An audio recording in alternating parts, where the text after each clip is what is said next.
বর্ষার অন্ধকারকে সঙ্গে নিয়ে যাচ্ছি রটন্তিকা কালী পুজো দেখতে মাসির বাড়ি। কি ঘুটঘুটে অন্ধকার দেখো। পৌঁছে গেছি মাসির বাড়ি, সকলে মিলে খুব সুন্দর করে সাজানো হয়েছে বাড়িটার সামনেটা।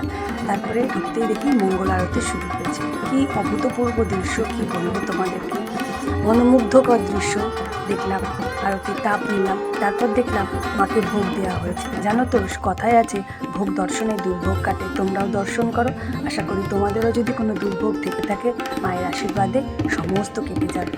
তারপরে সোজা চলে গেছি, দেখো মায়ের পাশেই রয়েছে রাধাকৃষ্ণ যুগল মূর্তি, আরও বাড়ির গৃহদেবতাদের মূর্তি। তারপর বসে গেছি খেতে। সঙ্গে ছিল খিচুড়ি, লাবড়ার তরকারি, খুব সুন্দর স্বাদের বেগুনি, আর ছিল চাটনি, পাঁপড়, পায়েস, মিষ্টি। তারপরে খাওয়া হয়ে গেল। তারপরে দেখলাম হোমযজ্ঞ হচ্ছে, আবার একটু সেখানে দাঁড়ালাম। পাশেই আবার একটি পুজো হচ্ছিল, একসঙ্গে জোড়া প্রাপ্তি, দুটি ঠাকুরের দর্শন সেদিন পেয়েছি। তারপর মাসির ঠাকুর ঘরে নারায়ণশিলা, গৃহদেবতাদের দর্শন করে সুন্দর স্মৃতি নিয়ে বাড়ি ফিরলাম। তোমরা সবাই ভালো থেকো।